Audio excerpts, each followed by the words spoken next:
नमस्कार साथियों, आप सभी का स्वागत करता हूं आपके अपने परिवार फ्यूचर रैंकर्स में। आज हम लोग अपने वही पुराना चैप्टर जो स्टार्ट किया था, जिसका नाम रासायनिक अभिक्रिया केमिकल रिएक्शन था, उसी में आगे बढ़ेंगे। आज हम लोग उसके टाइप्स पढ़ेंगे। कल हमने अच्छी तरह से आपको पढ़ाया था सब कुछ, आज उसके क्या पढ़ेंगे, टाइप्स। तो बिना कोई देरी को हम लोग क्लास को स्टार्ट करते हैं।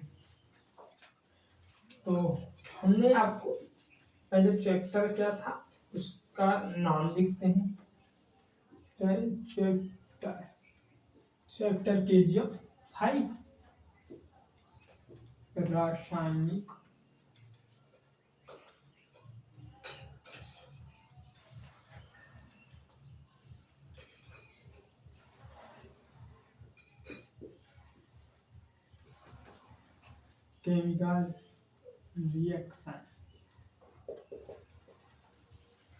केमिकल रिएक्शन तो चलो हम लोग, अरे यार हिंदी में भी लिख दो, इंग्लिश के बाद हिंदी अनिवार्य है ना।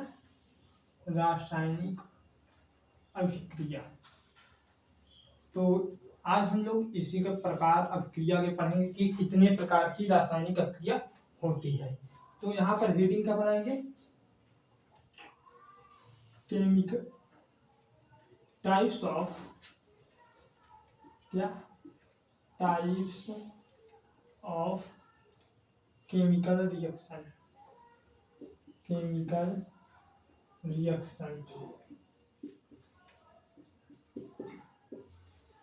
हिंदी में क्या होगा, रासायनिक अभिक्रिया के प्रकार।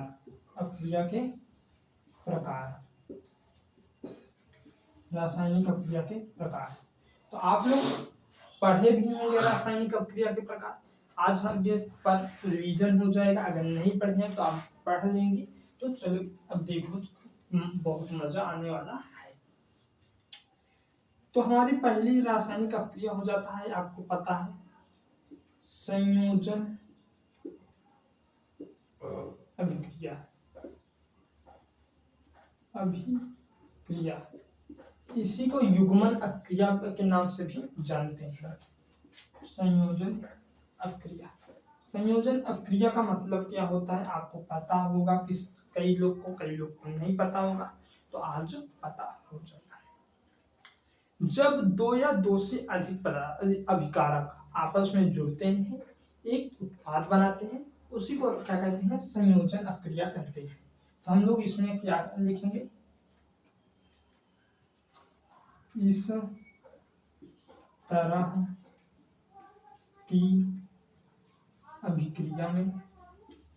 तरह की अभिक्रिया में, दो या दो से अधिक अभिकारक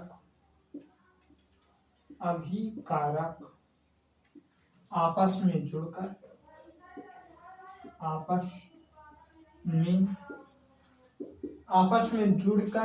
या आपस में अभिक्रिया करके, आपस में जुड़कर एक उत्पाद बनाते हैं। क्या बनाते हैं, एक उत्पाद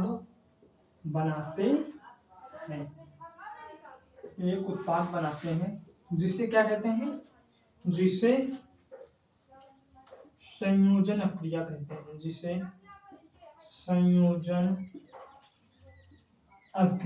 हैं।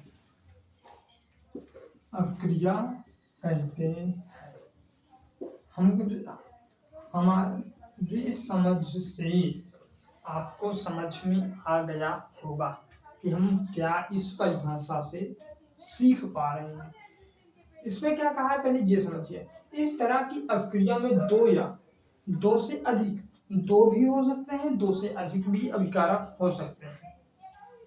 अधिक अभिकारक आपस में जुड़कर आपस में अभिक्रिया करेंगे, आपस में ऐड होंगे, आपस में जुड़कर एक उत्पाद बनाते हैं। जिसे हम लोग को जिसे संयोजन अपक्रिया कहते हैं। इस प्रकार की जो प्रक्रिया को संयोजन अपक्रिया कहते हैं। इतना याद रखोगे, जिसे नहीं उसे कर दो यार, नहीं तो गड़बड़ हो जाएगा ना। उसे संयोजन अपक्रिया कहते हैं। अब इसका आपको बता दूं, अभिकारक हमने कल आपको बताया था, उत्पाद भी हमने कल ही आपको बता दिया था कि क्या होता है उत्पाद और क्या होता है अभिकारक, पर आपको फिर आज बता दे रहा हूं। जैसे हाइड्रोजन प्लस ऑक्सीजन दोनों कौन सी अवस्था में रहते हैं? गैस अवस्था में रहते हैं। अभिक्रिया करते हैं तो क्या बनता है? आपका पानी बन जाता है, वाटर बन जाता है। किस फॉर्म में रहता है? लिक्विड में रहता है। हाइड्रोजन ऑक्सीजन मिलता है तो पानी बन जाता है, आपको पता है। हाइड्रोजन और जो ये हाइड्रोजन और ऑक्सीजन है, ये क्या है? तो ये आपके अभिकारक हो जाते हैं। क्या हो जाते हैं? अभिकारक। अभी आप लोग कुछ मत करना, सिर्फ देखना। इसे आगे इसका रिएक्शन हम लिखवाएंगे कैसे क्या होता है। पहले आपको बता देता हूँ अभिकारक और उत्पाद क्या है फिर से, और फिर से समझिए। हाइड्रोजन और ऑक्सीजन जो अभिक्रिया में भाग ले रहे हैं, जो अभिक्रिया में भाग ले रहे हैं, उन्हें क्या कहते हैं? अभिकारक कहते हैं। जो अभिक्रिया में भाग लेंगे उसे पूर्ण करने के लिए उन्हें हम लोग क्या कहते हैं? अभिकारक कहते हैं। और अभिक्रिया के बाद एक प्रोडक्ट तैयार होगा, उसे हम लोग उत्पाद कहते हैं। वही प्रोडक्ट को उत्पाद कहते हैं। इसे क्या कह देंगे? उत्पाद कहेंगे। अभिकारक क्या होता है? हाइड्रोजन और ऑक्सीजन इस तरह ये प्रक्रिया में क्या कर रहे हैं? इस कार्य को कर रहे हैं, अभिक्रिया कर रहे हैं, और इससे बना हुआ प्रोडक्ट को उत्पाद कहते हैं। यानी पानी बना हुआ है, वाटर बना हुआ है। तो इतना आपको समझ में आया। अभिकारक किसे कहते हैं, उत्पाद किसे कहते हैं। फिर अभी इससे एग्जाम्पल क्या लोगे? ये भी एग्जाम्पल इसी का है, ये भी एग्जाम्पल इसी का है, पर इस तरह आपको एग्जाम्पल न कहीं देखने को मिलेगा, ना कहीं आपको करना है। एग्जाम्पल में आप क्या लिखोगे? H2 प्लस O2 मिलकर क्या बनाते हैं? H2O। क्या बनाते हैं? हाइड्रोजन और ऑक्सीजन मिलकर क्या बनाते हैं? जल को बनाते हैं। फिर आप कहोगे ऑक्सीजन, इसे बैलेंस कर लेते हैं। हाइड्रोजन 2 है, ऑक्सीजन 2 है, पर यहाँ पर ऑक्सीजन 1 है। यहाँ पर हम लोग 2 नहीं लगाते हैं, हम इसके आगे लगाते हैं। जब हम लोग इसके आगे लगाएंगे तो अब क्या होगा? ऑक्सीजन तो हमारे पास 2 हो गए, पर हाइड्रोजन कितने हो गए? 4 हो गए। हाइड्रोजन कितने हो गए? 4 हो गए। तो अब यहाँ पर भी हम लोग 2 लगा देंगे, हाइड्रोजन यहाँ पर भी कितने हो जाएंगे? 4 हो जाएंगे। अब ये समीकरण पूरी तरह से बैलेंस हो गया है। उसी तरह एक और देख लीजिए, अच्छा जो है N प्लस H2 अब क्रिया होता है, क्या बन जाता है? NH3 बन जाता है। N और H2 का अब क्रिया होता है, क्या बनता है? NH3 बन जाता है। तो सॉरी, N2 प्लस H2 भी अब क्रिया होता है, NH3 बन जाता है। अब कहोगे कि NH3 यहाँ पर बना तो है, N एक बार है, H 3 बार है, तो हम लोग क्या करेंगे? N यहाँ पर 2 बार है, तो 2 लगा दिया। कितनी बार हो गया ये? N 2 बार हो गया। और H कितनी बार हो गया है? 3 दूनी 2 3 6 बार। तो एक यहाँ पर कितनी बार है? 2 बार है, तो इसके आगे हम लोग 3 लगा देंगे, 3 दूनी 6 हो जाए। ये बैलेंस हो गया है। हाँ, इसे क्या कहते हैं? इसे अमोनिया कहते हैं। क्या बोलते हैं? अमोनिया। इसे अमोनिया बोलते हैं, अमोनिया बोलते हैं। और NH3 जो है आपका, ये कौन सी, कभी कभी आपके एग्जाम में पूछ लेता है अमोनिया कौन सी प्रक्रिया द्वारा बनाया जाता है।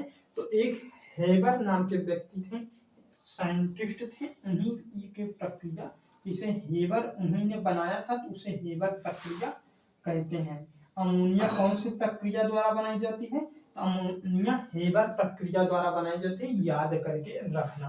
फिर उसके बाद हम लोग, ये तो हो गया आपका संयोजन अपक्रिया टाइप, रासायनिक अपक्रिया के प्रकार की पहली टाइप। फिर इससे एक बार बता दूं या दूसरा बताऊं? चलो एक बार फिर से देख लेना। संयोजन अपक्रिया होता है इस तरह की अपक्रिया में दो या दो से अधिक अभिकारक आपस में जुड़कर एक उत्पाद बनाते हैं, जिसे क्या कहते हैं? संयोजन अपक्रिया कहते हैं। अगर हम एग्जांपल में देखें तो H2 और O2 दो अलग अलग क्या है? अभिकारक हैं, जो आपस में जुड़कर H2O बना रहे हैं, यानी जल को बना रहे हैं। तो आपको समझ आ गया होगा। अब हम इसे इरेज करेंगे और हम अगली अपक्रिया की ओर चलेंगे।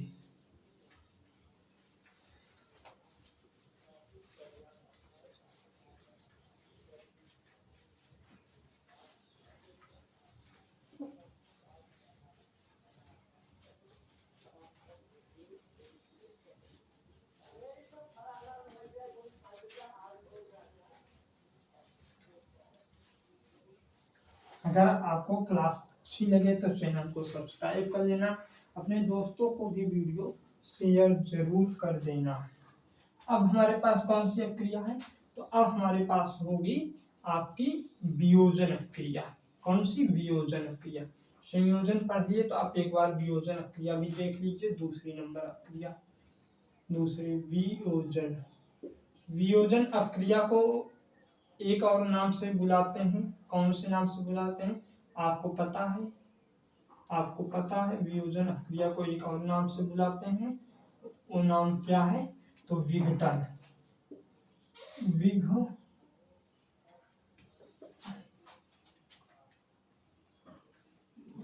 विघटन। विघटन अपक्रिया के नाम से भी इसे क्या कहते हैं? बुलाते हैं कि विघटन अपक्रिया क्या है। तो कहीं पर आपको विघटन दिख जाए तो ये मत सोचना कि कोई और अपक्रिया आ गई। और वियोजन अपक्रिया का दूसरा नाम होता है विघटन अपक्रिया। इसमें क्या होता है ये लिख लीजिए। इस तरह की अभिक्रिया में एक बड़ा यौगिक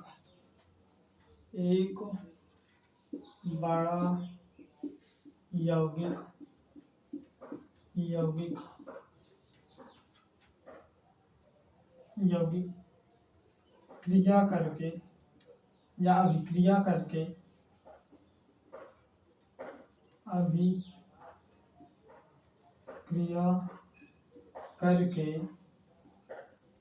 दो या दो से अधिक, कितना? दो या दो से अधिक यौगिक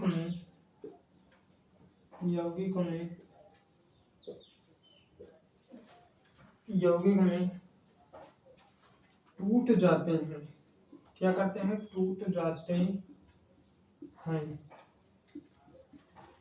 इस तरह की अभिक्रिया में क्या होता है? एक बड़ा यौगिक होता है जो अभिक्रिया करके दो या दो से अधिक यौगिकों में टूट जाते हैं।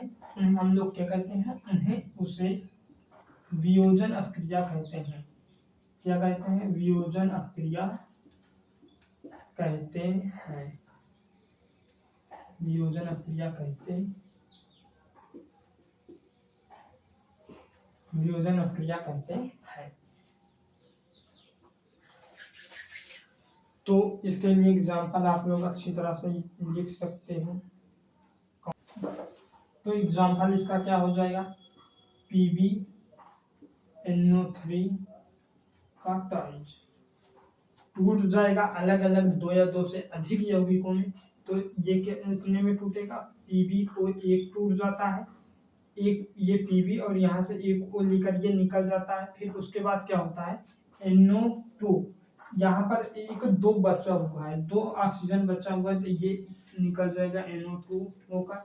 और यहाँ पर ये भी कितनी बार है? O भी आपका हो जाता है कितनी बार? दो बार और है, तो दो बार और ये निकल जाएगा। तो आप इसे बैलेंस कर लेते हैं, तो यहाँ पर दो लगा देंगे तो दो Pb हो जाएगा आपका, और कितना? ये भी दो Pb, और दो हो गया। यहाँ पर 4 हो जाएगा बैलेंस आपका। तो इस तरह क्या होता है समझिए, PbNO3 एक बड़ा यौगिक है, वो अभिक्रिया करता है, वो दो या दो से अधिक यौगिकों में टूट जाता है। एक और लेकर समझा देता हूँ आपको, CaCO3।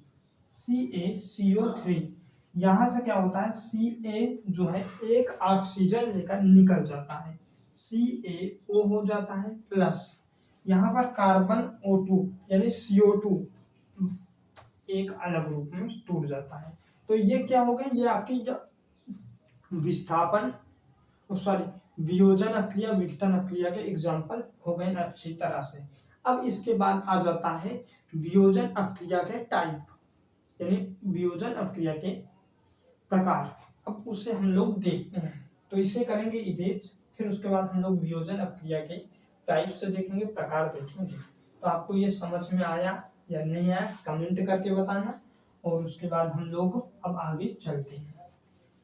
आगे ये वियोजन अक्रिया कितने प्रकार के होते हैं आपको पता है, अगर आप कक्षा 10 में भी पढ़े होंगे तो आपको प्रकार पढ़ाया गया होगा, अगर नहीं पढ़ाया गया है तो भी कोई बात नहीं है। अब हम लोग फिर क्या चर्चा कर रहे हैं, वियोजन अक्रिया के प्रकार, टाइप्स ऑफ वियोजन अक्रिया।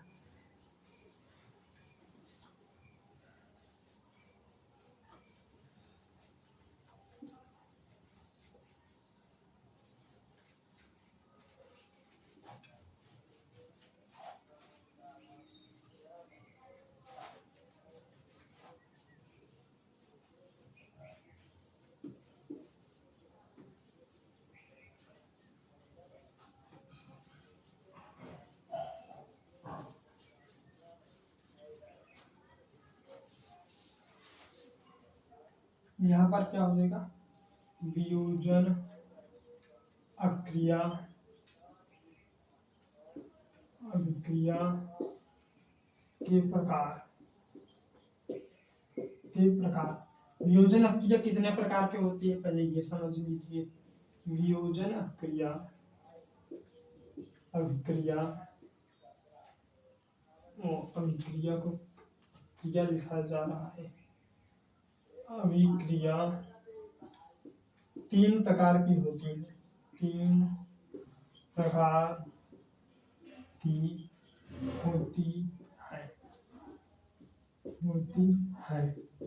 पहला देखो क्या आंसर हो जाता है आपका, क्या हो जाता है, उष्मीय अभिक्रिया, उष्मीय वियोजन अक्रिया, उष्मीय अभिक्रिया लिखो, वियोजन मत लिखो क्योंकि वियोजन अक्रिया के ही भाग हैं, तो उष्मीय अभिक्रिया लिख दीजिएगा। अब उष्मीय अभिक्रिया 3 प्रकार के होते हैं, जिसमें एक पहला क्या हो गया, उष्मीय अभिक्रिया हो गया। उष्मीय अभिक्रिया क्या होता है, जिसमें ये ऐसी प्रक्रिया है जिसमें उष्मा देने पर वो टूट जाते हैं, उष्मा देने पर टूट जाते हैं, वियोजित हो जाते हैं। उष्मा देने पर टूट जाना, उष्मा देने पर टूट जाता है जाना। तो इसमें क्या होगा, उष्मा जब भी देते हैं तो वो क्या होता है, अपने आप टूट जाता है, अभिक्रिया कर देता है। जैसे आपका हो गया, हमने अभी बताया था एग्जाम्पल में वियोजन अभिक्रिया के लिए था PbNO3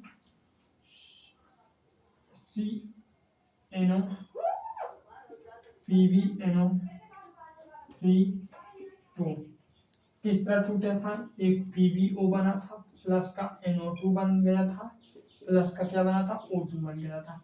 इसे बैलेंस करने के लिए 2 लगाओ, 2 4।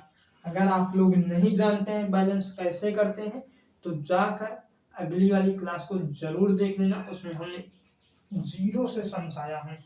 तो फिर उसके बाद आपका उष्मीय अभिक्रिया हो गया। दूसरा आपका हो जाता है प्रकाशीय अभिक्रिया। कौन सी अभिक्रिया, प्रकाशीय अभिक्रिया हो जाता है। प्रकाशीय प्रकाशीय अभिक्रिया। जैसे इसमें हम लोग ऊष्मा देकर तोड़ देते हैं उसी तरह उसमें क्या करेंगे, प्रकाश देंगे और वो टूट जाता है।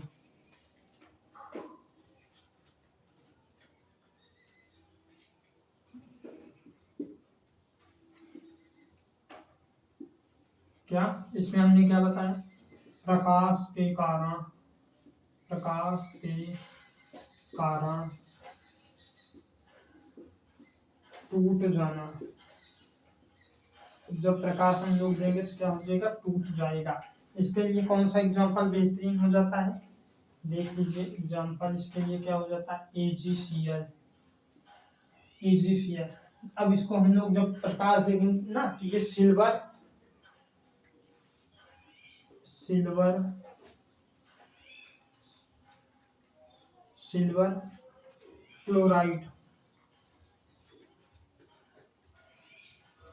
क्लोराइड में टूट जाता है, यानी Ag अलग हो जाएगा और Cl अलग हो जाता है। Ag अलग हो जाता है और Cl भी क्या होता है, अलग हो जाता है। क्लोराइड CO नहीं लेगा, क्लोराइड अब सही है। और एक और देख लीजिए, आपका AgBr भी हो जाता है, AgBr। ये क्या किसमें टूटता है, एक तो आपका सिल्वर ब्रोमाइड में टूट जाएगा, ब्रोमाइड में टूट जाता है। सिल्वर अलग टूटता है, ब्रोमाइड अलग टूटता है, आप लोग इतना समझ लेना। Ag हो जाएगा और Br हो जाता है। तो इस तरह आपके क्या होते हैं, जब आप प्रकाशीय क्रिया में होता प्रकाश के कारण टूट जाना, जब इस तरह अलग हो जाते हैं, Ag अलग हो गया, Br अलग हो गया, तो वहां पर जान लेना कि क्या हो रहा है, प्रकाशीय क्रिया हो रहा है। फिर उसके बाद अब हमारे पास तीसरा टाइप है विद्युतीय अपक्रिया। इसे क्या करेंगे, इरेज करेंगे, फिर उसके बाद आपको आगे पढ़ाएंगे समझाएंगे। तो इसे करता हूँ इरेज।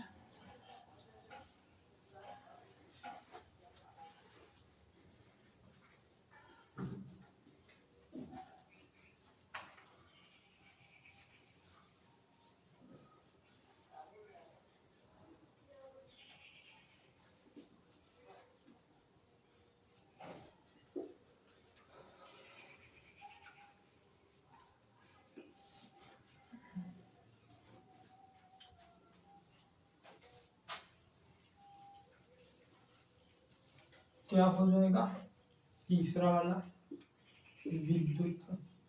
विद्युतीय अभिक्रिया। जैसे वो क्या हो रहा था, उष्मीय वाले में उष्मा के कारण टूट जा रहा था, प्रकाशीय वाले में प्रकाश के कारण टूट जाता है, उसी तरह ये विद्युत